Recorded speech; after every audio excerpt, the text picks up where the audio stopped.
Before we get started, Lewis, would you like to introduce yourself and your business, and then Adam will come to you afterwards. Over to you, Lewis. Hello, so I'm Lewis. I am the founder of Lightbulb Media and the University of Creative Idiots. Lightbulb Media is a digital marketing agency, and the University of Creative Idiots is an online community that helps people get better at marketing for the people that can't afford to hire great marketers like us. Also, Lewis has got a really bad voice because he's just come back from Dubai. Oh yeah, I don't normally sound like First world problems. Yeah. So, thanks. Adam? Yeah, I'm Adam. I'm from a business called A-Game Consultancy. So primarily we are a high-performance coaching business. We also do business coaching on the side for other new coaches that are looking to set up, monetize and scale their businesses too. Nathan?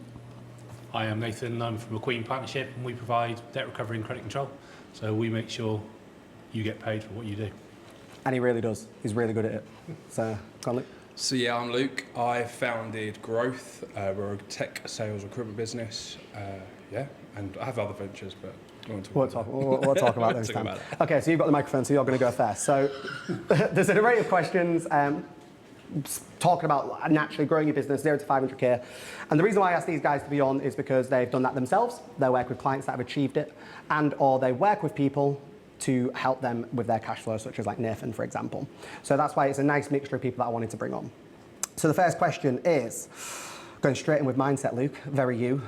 It's a very you topic. So what's the biggest mindset or operational mistake you see founders make when they're stuck below the 500k mark?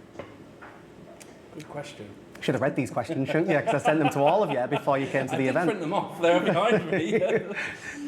I think one of the biggest sort of like mindset traps that a lot of founders get in, whether you're 0, 500 or 1 million, it's thinking you can do everything.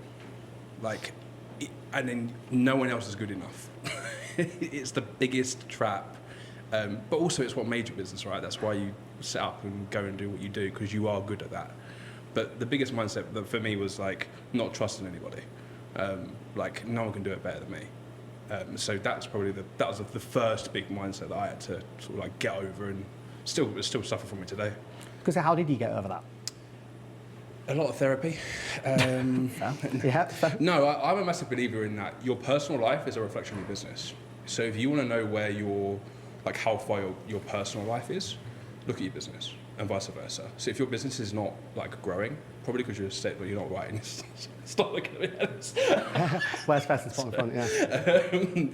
Yeah, like it's a reflection. So for me, it was like I used to be 27 stone, right? So I was like, I need to go to the gym. I need to start looking after myself. After doing that, I learned I could trust other people. And it's just like you have to let people fail, right? At the end of the day, you fail. Stephen Bartlett says fail fast. Yeah, you have to allow your employees to fail as well. It's just part and parcel of the game that we play. One of the real good examples of that as well, I think and I do believe in it, is if you're not good with your numbers in your personal life, you're definitely not going to be good at your numbers yourself in your business. And I learned that the hard way. True. Yeah, so perfect. Nathan, do you want to repeat the question? Yeah. What's the biggest mindset or operational mistake you see founders make when they're stuck below the 500k mark? I think in the situations we deal with a lot of insolvency business, and we see a lot of founders that have been chasing turnover, chasing the dream and chasing the big numbers, and not actually getting their foundational skills right, making sure that the cash is there, working with the working capital. I think so. You're struggling to hear at the back? Yeah, be a bit louder, love. Oh, right, okay, sorry, mate. Yeah, Thanks. so I think it's that. I think people get addicted to the wrong numbers, KPIs, when it's cash should be king. And like I said, we work with so many businesses that have actually failed as a result of chasing those dreams. How do they fix them? It's one liner, one thing. How could just get your processes right. Get someone like me in. Love that. Sort of plug there, Nathan. I'll let you have that one. Adam. Just repeat it for me again. What's the biggest mindset or operational mistake you see founders make when they're stuck below the 500k mark? When I ask people, how's business? What do you think that they say to me usually? Or how are you doing, mate? Oof, busy. Why? Why is that the goal, to be busy? When I think of busy, I think of chaos. I think of noise. I think of you being unorganised, clients not getting served correctly. And it comes from usual pressure of not knowing how to say no to people. and that's an absolute superpower. Rejecting clients sometimes. Who do you want to work with? Another one is people not necessarily charging their worth. So if you are too busy, it usually means you're not charging enough money. If you can up your prices, I'm not saying double or triple your prices, but really when you think about it, they're just numbers on a screen. The only difference between 2,000 and 4,000, obviously, yes, it's a higher investment, but in your head, it's just a different number. I would suggest that you do the work on yourself to understand why you don't feel comfortable charging that amount of money in the first place, because it will be a blocker from your own mindset. But the biggest one, without question, is not knowing your numbers. So the magic number that people come to me with when we start the business coaching process is, I want to hit 10K a month. Why? Why does it need to be 10K? Is that what success means to you? It's like when people say 10K steps on a Fitbit, you have to hit 10K steps. You don't have to hit 10K a month. But let's reverse engineer the numbers for a second. If you are charging £2,500 a package, for instance, you need 4 new customers a month. How many people do you need to speak to, or how many sales calls do you need to acquire £2,500? If you look at the data, you might convert 1 in 4 sales calls, so therefore you need 16 sales calls. How many conversations do you need to have in order to generate 16 sales calls? Maybe 32, for example. How many conversations need to be generated through the DMs in order to do that? Maybe 200. How many DMs are you sending? 5 a day. So this magic number of 10 is just a fallacy that you've created, that you're putting all your worth in, that is just not necessary. Look at your outgoings. Your outgoings might be 1,500 quid. Fine, no problem. So why do you need 10 then? Why does it need to be 10,000 if you're working on your own in the startup phase, for example? It doesn't. Maybe just work out that I need to get maybe $3,000, because then I've got 1,500, my costs are covered, and I've got a little bit extra to do whatever I want to do. I can go to a nicer restaurant, or I can go on holiday this year. Everything else is just vanity numbers. So ask yourself honestly, am I doing this for external validation, or am I doing this because I need it to grow my business accordingly? Yeah. Do I have a sub-question for that one, mate? Yeah, it's on the nose. You're going to want me to say it again, aren't you? No, I know it. Oh, Christ, bro. Go on then, Lou. Yeah, I would probably just double down on finding the pricing sweet spot, as Adam just mentioned there, because this goes 2 ways as well. Because if you go on TikTok or Instagram now, you'll see everyone saying, oh, just triple your prices, boo, know your worth.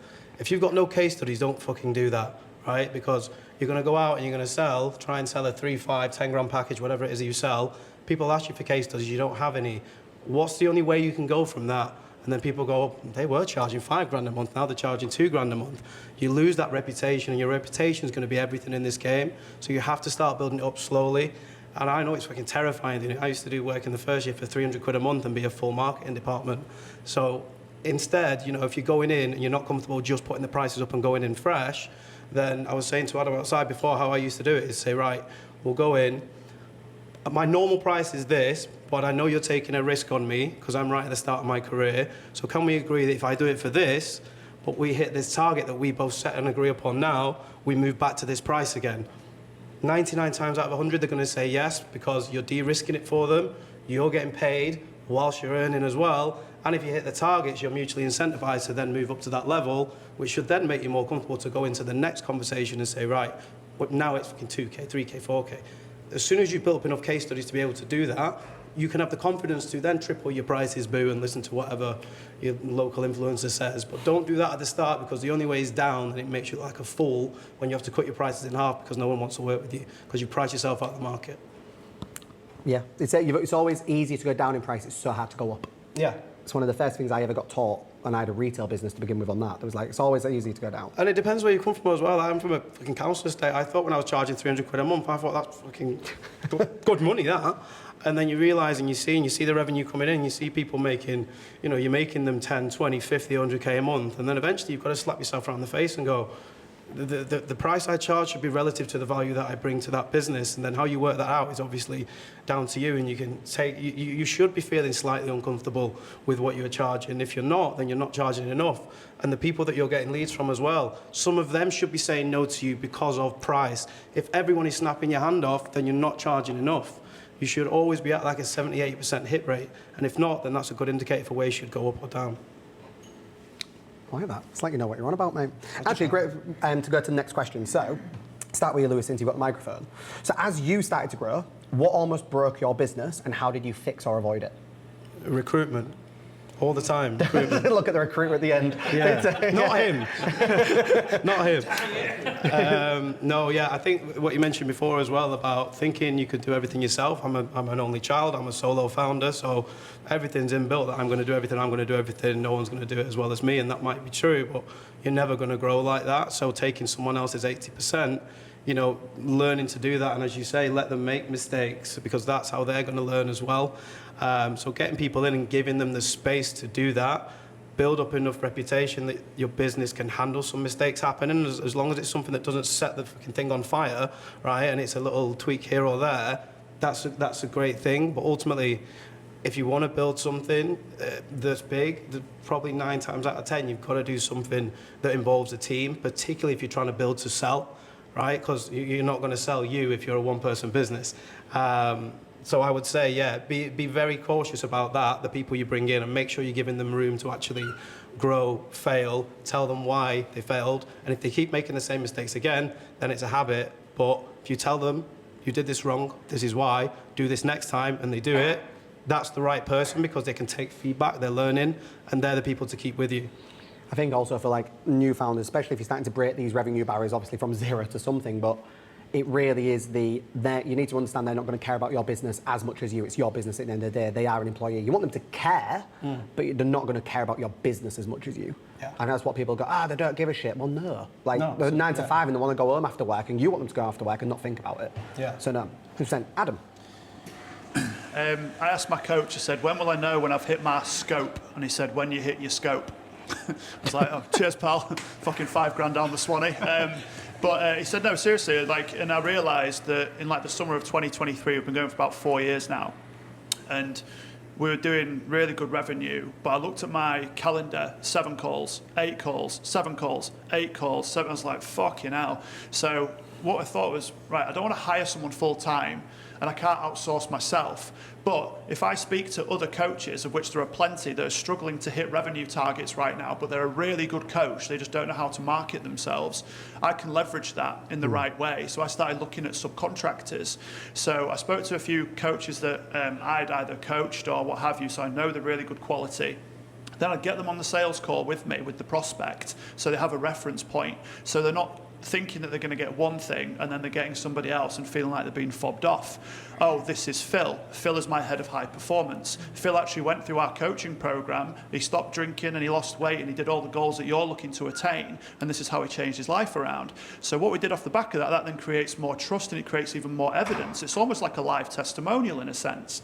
So this won't be applicable to all of you, but the lesson basically was, we could charge anywhere between £3,500 to £15,000 for my coaching services, depending on what level you go to. And if I'm acquiring a new client at £4,000, for argument's sake, I can pay Phil 350 quid to deliver 5 sessions, which £70 an hour is a pretty good hourly rate. And I had a nutritional therapist that can study people's bloods and their nutrition and their DNA and what have you. I pay them 350 quid. So now I want to take off the VAT from a 5k package, let's say, I've got £4,200 profit. But when I take off the £700 from the contractors, I've still got £3,500 profit, and I don't have to actually speak to the client. The client's still happy because they're trusted, they're going to make sure that they're in safe hands. I will check in with the client, every 2 or 3 weeks to ensure the service is good, and I'll check in with the contractors almost daily to ensure they're getting the right service. So I will never hit my scope in my business because I've got maybe 10 coaches that I'm aware of, and that's just people in my close network that aren't generating enough revenue to survive on their own. So it's not a sadistic tactic or anything. Everyone wins. I win, the coach wins because they're getting clients, and the client wins because they're getting a good service still. So if you can look at the jobs that you fucking hate, or you're just drowning in more work, there's a flaw somewhere. And yes, pricing model is one, but outsourcing quicker for the lower skilled stuff initially is better. It's like little mosquito bites, what I refer to. You don't see the mosquito, but at the end of the day, you're fucking covered in them. You're like, oh my God, what happened? What happened was you replied to 10 DMs, you replied to all your own LinkedIn comments, you went to all your emails and got distracted again. You didn't speak to that new client, you didn't get any feedback from old clients, blah, blah, blah, the real needle moving shit. So you're getting bogged down in nitty gritty, and then you're wondering why you're drained at the end of the day. So you don't have to give away half your business. You don't have to take on a contractor at hundreds and hundreds of pounds. but can you outsource something? Can you outsource LinkedIn comments? Can you outsource DM strategies, etc.? So yeah, I did that as quickly as I could, and it turned us into the, the business that it is today. Just on like a thing of it, but it goes back to your other question, but I do have an answer. Your other answer you did about like 10K. So I'm a business, and we broke down how much I wanted to turn over for it, because that was our capacity and so forth. And what I realised is, so it's actually Roundtable, so like how much the members pay to be in it compared to how much value I want them to get. And it was like, I want to cap it at 100 members, it's £100 a month, so therefore I would make 10 grand a month from it. So I want them to get £10,000 worth of value for £100. Yes. And it's like, how do I do it? Some things can't be quantified, but they should feel like they get like that. Yes. And that was what we did. Instead of giving them £100 worth of value, they get £10,000 worth of value. Yeah, it's known as the 3 rings of perceived value. It's something that I learned when I worked in hospitality. I worked in senior management teams for years. And you have 3 rings of perceived value in anything. You have needs, you have expectations, and you have wow factor. I'll run through it very, very quickly. Greggs are the same needs, by and large, that you have when you go to the Savoy, to the restaurant. You need food, you need drink, you need a staff member, you need somewhere to sit, for argument's sake, you need a table.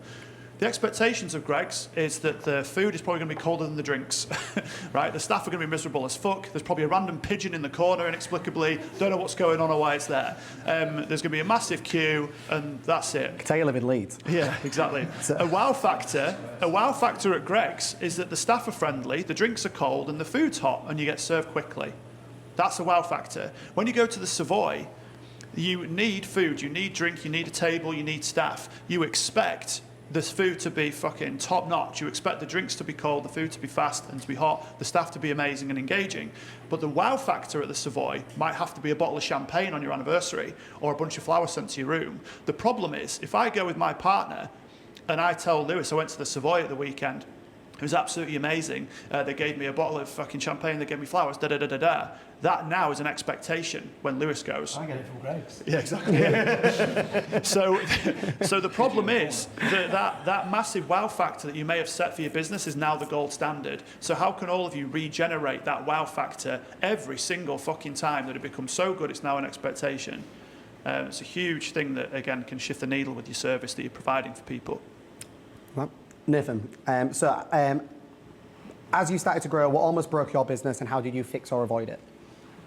So for us, it was growing too quickly. Yeah. I made sure that I've worked for businesses in the past that we didn't have enough collectors to do what we were doing and service our clients. And I took everything on myself. Because, as it's been mentioned already, when you're in business, you think you're the one that can do it. You're the best at what you do. And you don't want to reach out to other people. So we quite quickly took on a lot of staff, and we took on the wrong staff. So from recommendation, from word of mouth, from people that we knew, they just didn't happen to be the right fit for the business, which, as a result of then dealing with the HR issues that brought, took my eye off building the business as opposed to being in the business and having to deal with those HR issues. So cash flow took a massive hit because I wasn't out doing this type of thing, meeting people, nurturing clients, etc. I was having to then deal with the recruitments we've taken on. So then we moved from that problem to outsourcing. We do an outsource function, and it was we were guilty of not outsourcing to other people. We wanted to help people do that function, and then we didn't want actually people to use people in that function. So we then used more outsourced functions, which then helped solve that situation, which meant that we didn't have that internal headache. I can imagine you see the same things in clients' businesses as well. That's why they need you. Yeah, we see it all the time. We see overcommitment, not having the right people. We worked with a facilities management business that had recruited 120 people, all friends of friends of friends, and a huge, huge wage bill, but weren't bringing the work in. They weren't capable of doing the job. It was just recruiting the wrong people that couldn't do the job, and then caused them to actually lose their business. They went into administration. Just as a figure, so I think to people when they hear debt collector as well, I'm going to give, what's the most amount you've ever had to claim back for someone, just to prove how big these businesses can be when you've got to claim this amount of money back? So I did Woolworths. That was 380 million. Yeah. Yeah, I was like, But it's what I mean, when it comes to it, people are like, oh, I know you've done 50 quid because I knew the person that you helped, but you've done down to 50 quid to 380 million? 380 million, yes. Shit. Yeah, sweet. Next one, 500k to 380 million. That's the next panel. Luke.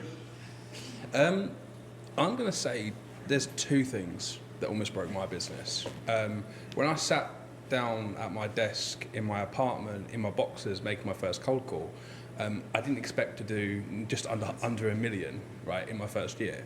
We blew up. I started my business October 2020, right, so like the height of COVID, and my industry just blew up. And we couldn't hire quick enough. I was also dealing personally with a breakup at this point, and also a lot of loneliness. Right, so I'm trying to set up a business. Hiring people became your friends because you do that. Between the hours of 9 to 5, you are the funniest person on the planet to those people. Right? After 1:05 or 1 minute past 5, whatever it is, you're not. Right? And that was such a hard-hitting thing to me because I was trying to find my tribe in the people that I was employing, and that almost broke me, which broke the business. But the other thing is spreading yourself too thin. We, as a recruitment business, we focus on software companies. So I'll get clients be like, "Oh, could you do this and could you do that?" And I'm like, "Yeah, and I'll do that as well." And we were spread so thin that we niched down. I had to niche down and we became. There's a book called Just One Thing. I think I talk about it quite a lot, especially with the Roundtable guys. It's just get so world class at one thing, forget everything else. You can all the best companies in the world, and I'm happy to debate this till the cows come home. They do one thing. Apple with the iPod, iPhone, like Mac as well originally. Just one thing, get so world class at it that everything else will come from there. And by doing that, we went from 800k in our first year to 1.6. Which was just, I was 28 years old thinking I was on top of the world. Came crashing down in 2023, did 250 grand, so very humbling, but we can come on to that at another point. No, I love that. Thanks, Zen. Keep the microphone, because I've actually got a question for you, and this is going to be a question for Nathan as well. What was the best investment, either that be money, time, energy, you made that helped you break that revenue ceiling, whatever that was? Maybe it was your first 10k, maybe it was your first ever. What was that first thing that helped you push through that first revenue barrier? The best? The best investment. Jesus. Do you want to answer that first? Because I've got 3, so I need to pick one off the top of my head. Sorry. There you go. Put you on the spot then, Nathan. Investment in clients. Building those relationships and nurturing those relationships were the biggest barrier for us to actually get past, and then becoming that trusted partner, which we are.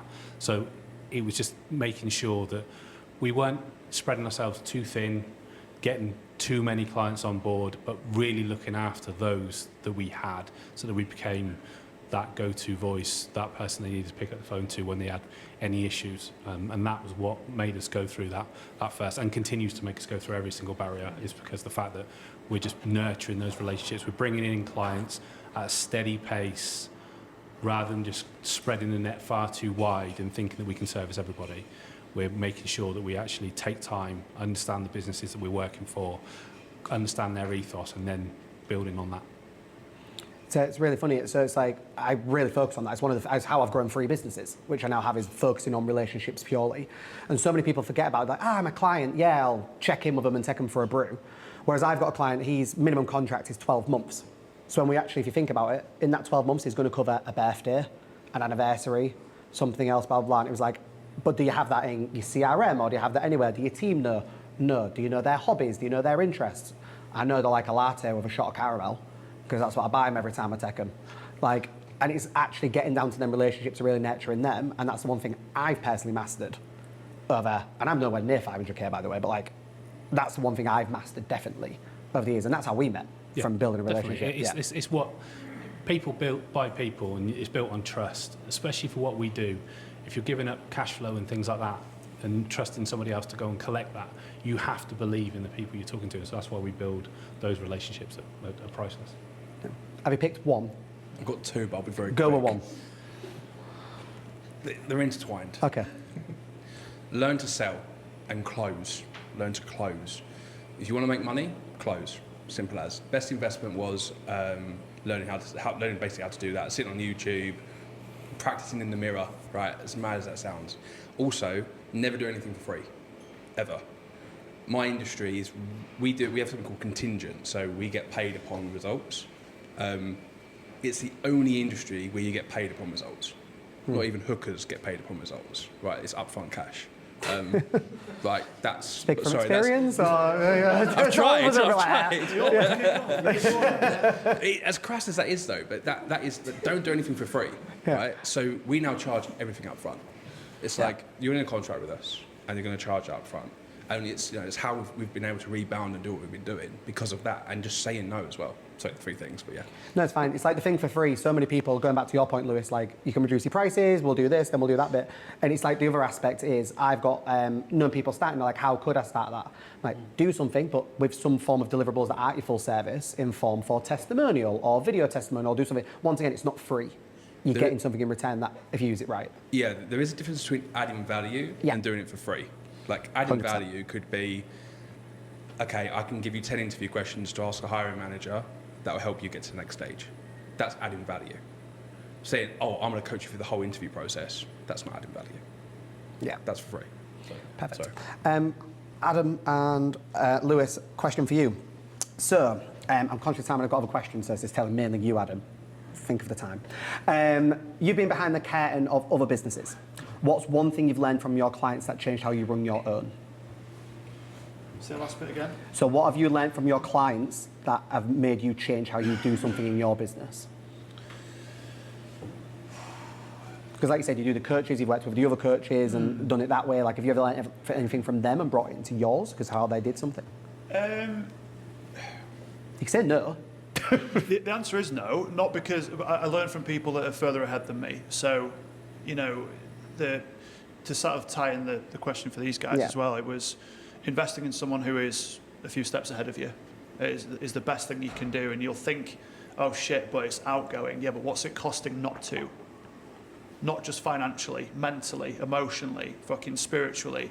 When you can't sleep at night and when you're getting really drained by the burnout and what have you, what's it costing not to invest in yourself is a question you need to ask yourself. So, yeah, I would say, but don't read too much content either. I triple down on, I know he gets a lot of shit, but Alex Hormozy, his methods are unbelievable. I tripled down on just his content for about 6 months and it changed my business. Then I moved on to, someone else and someone else and someone else because there's so much conflicting information out there.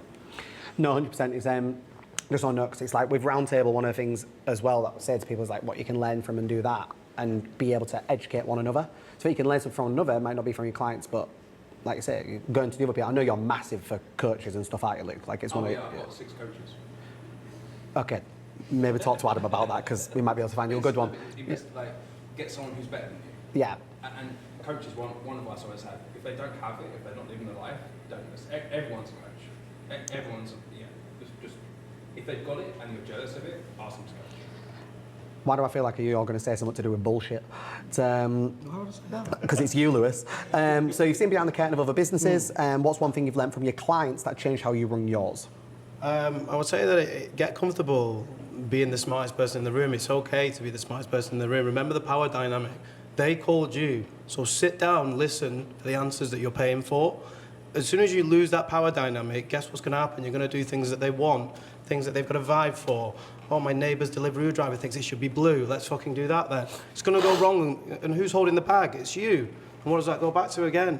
Your reputation. As soon as that gets torched, that's gone straight away. So it's completely okay. We go into businesses now. There's 7-figure businesses, 7-figure revenues, and I go, what's your net profit? And they look at me like I'm talking fucking Mandarin. How much money is left after you have sold all the things? You're making millions of pounds, and they'll look at you and go, I don't know. Okay, well, let's work on that then. So we're no longer like marketing people. We're coming in as full-on business advisors, fucking life coaches, therapists, and say, here are the 6 metrics you need to focus on. Everything else, leave it alone. This is all just dressing on the cake. So you need to be comfortable going into that room and be going, you called me, if they did call you. If you did outbound, you might have to do a little bit more sweet talking. But we only work with people that come inbound. So just get comfortable doing that because people call you for answers. You shouldn't be a conduit for someone else's shit ideas because your reputation's worth way more than that. Love that. Don't be a conduit for someone else's shit ideas.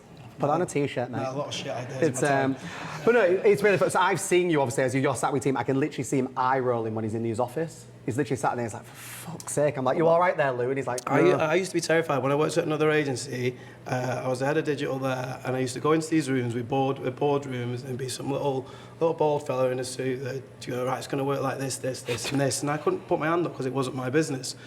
The second I started my own, I went, that ain't going to happen again. And it didn't, and it's working really well. And you've worked with some weird businesses and stuff to sell, and it always... It does, yeah. Everything from HR, sex toys, penis enlargements.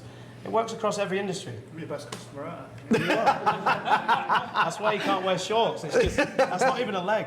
It's, good at adverts and results. It's one of them. Okay, so I've got 2 more questions, and I've got a personal question for all of you, and then we will open it to a couple of questions from the audience if you've got any. So, Lewis, just go straight to you. I'm going to have to mention AI.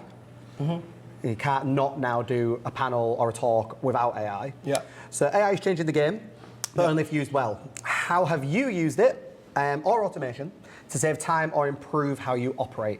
And if you haven't, I'm also curious to why. No, we use it, and I think anyone that doesn't is foolish. I think if you're worried about AI taking your job, then either you're working with the wrong clients or you're not that good at your job. AI speeds up the execution work, but it's only ever as good at the output as what the input is. And I firmly believe now that each business is going to look like basically a creative strategist, someone with good ideas. AI does not have good ideas yet, and I don't think it will do for years, because it's the culmination of everything, the bang average on the internet, which is largely shit.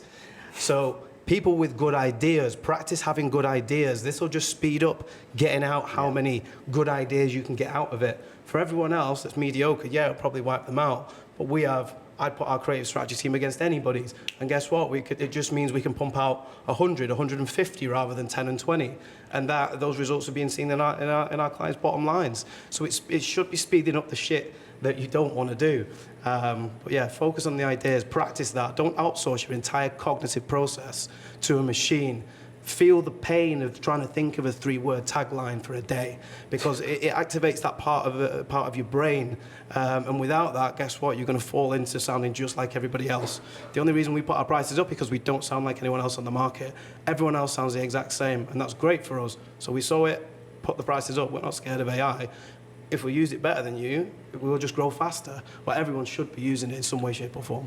I think a lot of clients for people now are starting to see actually how you're using AI for them, and they're impressed by it. Yeah. It's like if you use it smartly for them, like, this is great. That's why I come to you, for you now to use that tool. Yeah, because they try to use it, they have shit ideas. Yeah. So what they put in thinking, oh, we'll get rid of Lewis, we'll stop paying them.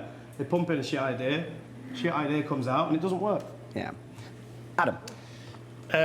Go on a Zoom call with a friend that's also a business owner and ask each other questions for, say, 20 minutes. What you'll get is your exact tone of voice. Yes, it'll be transcribed through Zoom AI. Let's say that for the sake of argument, no problem. But then you can put it through the prompt of ChatGPT and say, remove all the fucking wanky Americanisms, get rid of all this language that no one ever used in the UK, but you prompt as big as you possibly can do. But what you can do off the back of that is it'll create you another 50 pieces of content. So let's say I was doing it with Lewis and I was talking about the importance of mindset in business and the importance of abstaining from alcohol if you want to perform at your highest level, blah, blah, blah, blah, blah. I've got all this data just from my exact tone of voice. Then I can say, right, I want you to make this into 7 LinkedIn posts. I want all the calls to action to be different using these 4 links. I want all the hooks to be different. They need to be grabby. They need to be to the point. They need to punch you in the face. Right, thanks. Now I want you to create this into an email chain around Stoic philosophy and how it all pertains to that. Now I want you to, now I want you to, now I want you to. So your 1 20-minute Zoom call can be your next 50 pieces of content if you distribute it in the correct way. Yes, you'll need to make changes and amendments across the board, but it'll save you an enormous amount of time because it won't capture your tone of voice until you keep creating more and more prompts over time. But when you're doing the recording, it's you. Even better, if you can do it and you put it through like Gling AI or one of the other video ones, it can chop it into reels for you. So now that 20-minute video, you've now got 5 reels with 5 great captions, with 5 great calls to action, and an email chain off 1 20-minute video. So as Lewis said, if you're not using it, you're wasting your time. It's pretty foolish. I was chatting to Georgia Dixon, who was on our first panel that we did of one of these earlier, and she was talking about content. She went, oh, I just really struggle. She went, because I get asked loads for advice, but then I don't know how to do it. I went, do you transcribe every call? She went, yeah. I went, just ask the FAQs from the call. There's your blogs, there's your newsletter, there's your content. She went, oh shit, it is actually really that easy. I went, Yeah, like if they're asking you on the call, it's there. Like you don't even have to think about it. What's that client asked you? What's that prospect asked you? What have they asked you? FAQs, till the cows come home. Can do it that way. Yeah. I think any boring industry needs to do that. Yeah, 100%.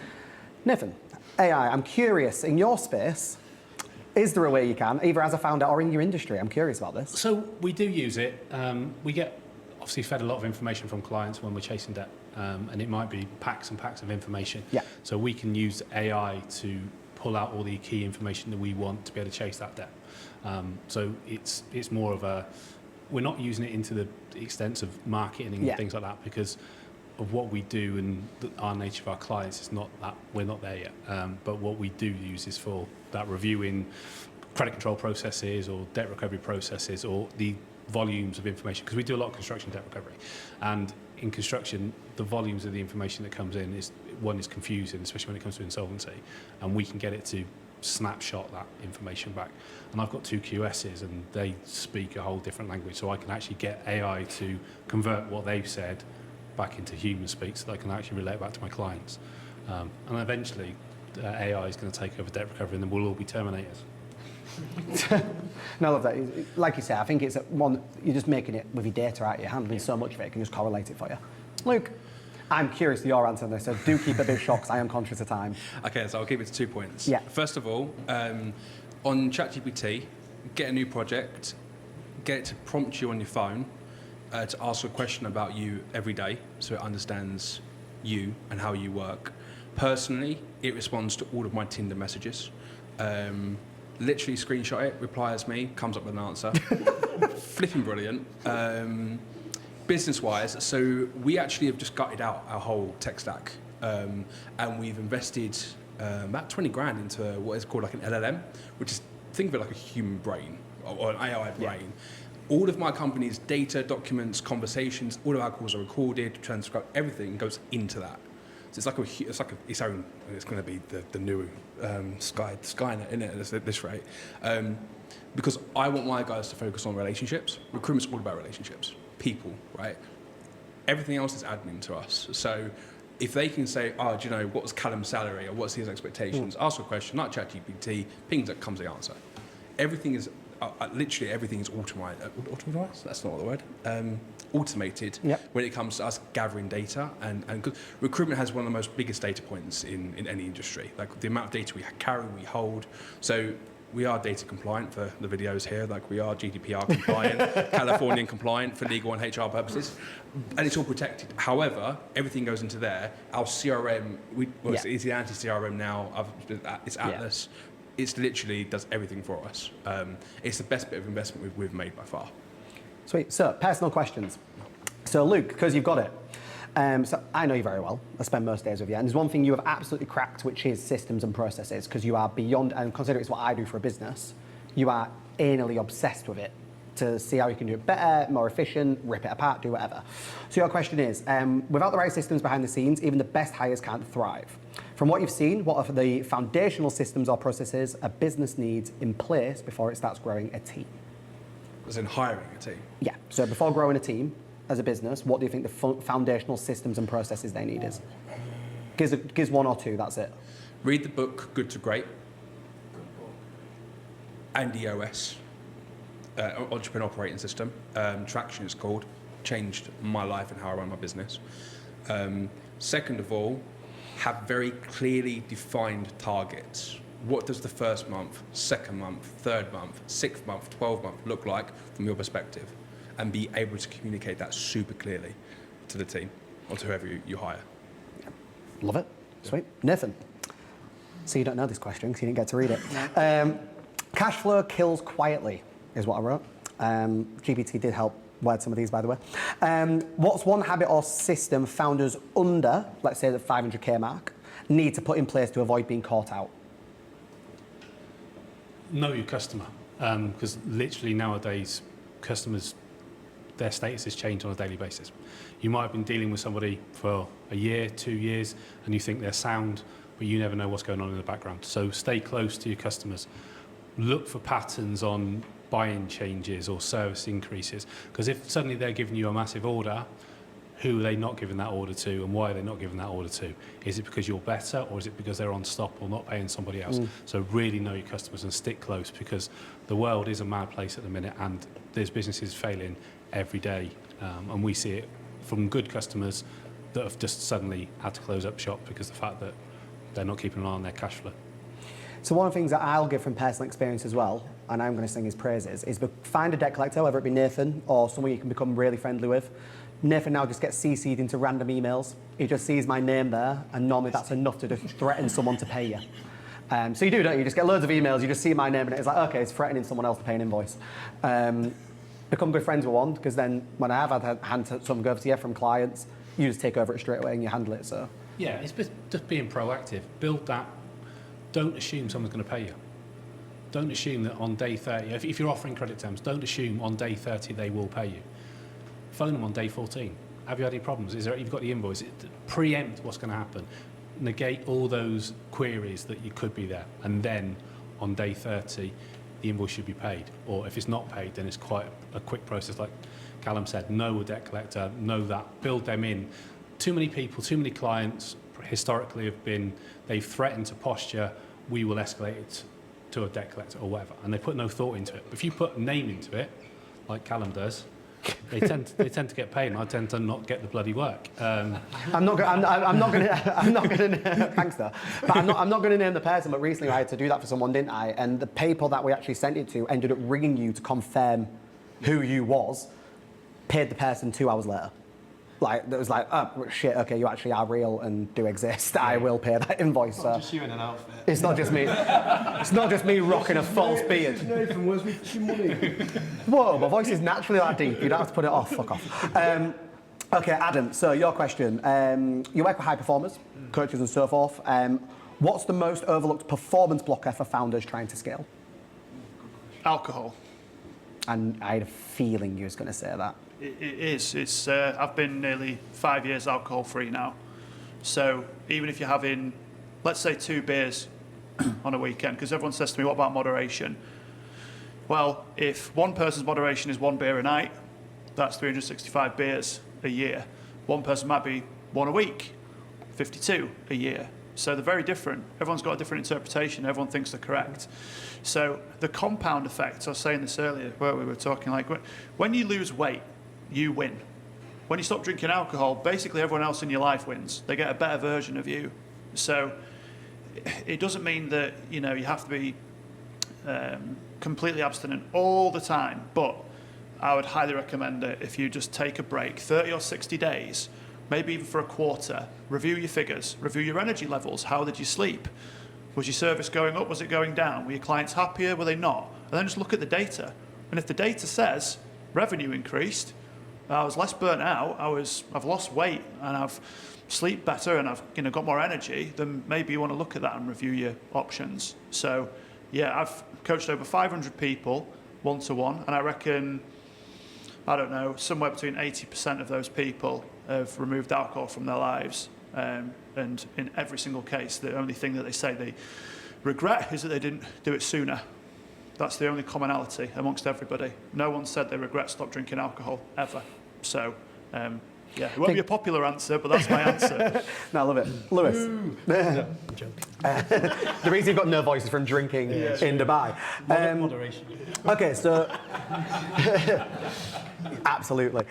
So you do run a small team. You're quite big on keeping Lightbulb Media lean. Yeah. How have you created a high output without bloating headcount or infrastructure? You bloat the headcount first, you realise that's the wrong thing to do, and then you're willing to swallow your ego and bring it back down. And I would say, when you start the agency, we're going to be like a social chain, we'll buy a stupid fucking ball pool and a slide and all that stuff. And then you very quickly realise the more people you get, the more headaches you get, because they've now got to get in with them, and they've got to get on with them, and they've got to get on with the client. There's more headaches, multiply it with all the little spider webs around it. And actually, I was just hiring for the sake of hiring, to say that I've hired, and then still spending my time, because I'd hired a junior, training that junior, which was pulling me away from the stuff that was moving the needle. And I was just scared of hiring kind of an A player. So you would hire C players. The first A player I hired did the work of 3 C players. And I was fucking gutted that I didn't do it sooner. So go out and find someone who's been in the trenches with the results and get them into the business rather than just trying to get volume. The quality matters. That person, you know, in 3 emails or 3 clicks can take out like, you know, 6 hours worth of work for you. So I would say hunt for A players, find them, and the only way you can compete against them not going for a big agency is going to be culture. So focus on your culture and embody that, because you're not going to be able to outspend, you know, whoever the biggest competitor is in your space. But what you can focus on is making sure you know their name, you know their birthday, you treat them good, you take them out, you do nice things, you actually, it's not the family shit, it's not weird like that, but everyone genuinely likes each other where we work, and we like each other outside of work as well, not just because I don't pay them to like me. I hope if you ask them separately that they would say that they do, but finding that, it takes time, it takes money, but yeah, don't hire C players when it's A players that you need, I would say. It's better to craft your ass off a little bit longer, save that up, and then get someone in who knows it inside out, and honestly, get 3 or 4 of them. It's better than a team of 20 in some businesses that I've seen. There's some real vanity with that. A few of us, actually, I'm once again not going to name the person, got a team of PAYE when they could have used freelancers, so they could literally be like, oh, I've got an employee. Yeah. When actually there was a leech completely on their cash flow because of all the other stuff that comes to it. And it was like, what the fuck are you doing? This person was freelance before, you got rid of them being freelance, blah, blah, blah. Go back to it, watch IR35, thanks Alice. It's, and then sort all that bit out, but it was one of the worst things. It's an ego play, you know, you see people all the time, and like I say, they just want to tell people that they're a business owner. Yeah. They don't actually want to do the fucking 2 years of graft with no pay. They just want to take a picture looking into the horizon with a coffee, giving business lessons on things they've never built yet. So I would just say drop the fucking ego, look at the bottom line. The bottom line is the only thing that matters, I promise you. And like you say, getting more PAYE, and when there's a freelancer that can do it for 50% of the price, twice as fast, without the ball ache. Without the ball ache, you're going to grow that bottom line 50% faster, I promise. Yeah. Sweet. Quickly. Do you pass in the microphone, please? Thanks. If you're asking yourself, is it an A player, is it a B player, is it a C player, they're not an A player. You know when it's an A player because you will bend over backwards to get them into your business. And I think the flip on that, which I'm going through with a client in a minute, is, was they an A player? Because they was, they're not now. Yes, another question is, if you know what you know now about that person, would you hire them again? If the answer is no, then Daniel lost. Absolutely not. No. Love that. Okay, so any questions from the audience? You don't have to. Go on, Ash. First question, 2-parter. How old is Lewis's photo on the back screen? It's prick. Why? Why? Yeah, his hairline's gone back a bit more since then. I think you look I guess second question, kind of ties into a little bit what Lewis was saying towards the end. Are there any like finance rules you guys sort of live by or grew by, like certain percentages, allocate a certain amount to certain stuff, any sort of good rules of thumb you went by? And actually, separate thing, one of my biggest first times with the fire safety company, you reiterated exactly what you just said, which was sort of higher above what you think you're going to need, and it pay off dividends down the line. Firstly, that was a PR shoot from about 7 years ago. Leave me alone. It's the only nice picture I've got. I had to send it to my mum, and now I send it to Callum. Finance rules. I'm quite simplistic because, like you say, I've always been quite frugal, grown up and sensible with money, with investing in things like that. So the money's never really been sat there. If you're sat on a big chunk and you got, 50, 75, 150k cash, that can be still out working for you in places to earn investment before doing nothing on there. Like you would with your personal finances, keep your emergency fund for 3 months' wages, whatever it is. Move the rest out somewhere working for you, because you work your bollocks off to try and get a big personal pot, and then your business has got loads in it. You're not doing anything with that, and you're trying to move 100 quid around here when you've got 100 grand in there that can earn you money. So treat it like your personal as well. I've never really looked at things. I do read a lot of agency books, and I just think I don't want to sit there and go, oh, this person needs to bring me 100k per head, 200k per head. Green arrows are good, red arrows are bad. Are we making more money month on month? If that's continuing to go like that, everything's good for me. Remember when I spoke on a business cohort thing, and someone said to me, how do you, with what I do, how do you measure if this works well and that works well? I went, if we do it and it works, we do it again. If we do it and it don't work, we don't do it again. Just describe marketing. Yeah, literally. And it's like, oh, do you not have paperwork? And I'm like, no. Just if it works, do it again. Yeah. Adam, do you have something to add to that? Yeah, just again, leverage the AI tools at hand. So myself and my business partner were chatting the other week. We were like, oh, do we need to bring on a part-time contractor around all things content creation? We're going to pay them somewhere between $1,500 and $3,000 a month, but we don't want to tie them down to the PAYE. So we're like, right, okay, well, can we afford to? Let's have a look. So we put in our monthly revenues. I said, hi, chat, this is my monthly revenue. These are my monthly outgoings. Give me 5 scenarios from best to worst about whether I should hire this person. Best being that they increase revenue by X percentage. Worst being that they don't bring on any clients. All the clients get rid of us. How long have we got in business and should we hire them? And it just went bang.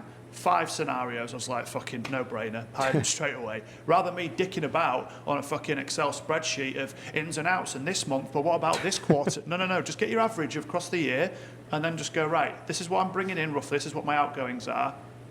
That was it, good to go, rather than bothering my accountant. I was going to say, your accountant sat on the front row, mate. It's like, sweet. Yeah. It's coming for your job.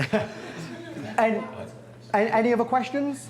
Just on... Right, quickly, and then we'll I'm just conscious of time. I disagree with Lewis. Ooh, okay. So- Don't have to be quick. You don't have to be quickly. You get the pitchforks. Cash is king, absolutely. Okay. We don't make a hire unless I've got 18 months running cost of my existing team and that person in the business. So if I got hit by a bus and was comatized for a year, the business will still be there. So I always say minimum 6 months, because that person coming in is not going to have the impact that you'd think on day one. They might start off so well, but I'm telling you now, they're out there to... It's like when you're dating, like they want to impress you. And then after 3 months, they plateau and the real them comes out. And suddenly you're questioning your decision at like 1 o'clock in the morning, like, why the fuck did I hire that person? Yeah. But you've got the cash bumper there, right? So you don't need it. So never hire from a position where you don't have that cash reserves. That's my only... No, and also don't treat that person like a relationship, because that's a HR issue. Yeah. Sweet, okay, I'm not going to ask if there's any more questions, but thank you so much, everyone. Before we wrap up, once again, big thanks to Koba, big thanks to Luke and Growth for sponsoring the event and making this doable. We are actually going to go to Society about 8 o'clock, which is the bar outside and downstairs, so we've still got about half an hour for a pint. We have got a couple of tables reserved, so you're more than welcome to come join us. Pint of water for Adam, or fruit juice. Other than that, big round of applause for the speakers. Thank you very much. Thanks, guys.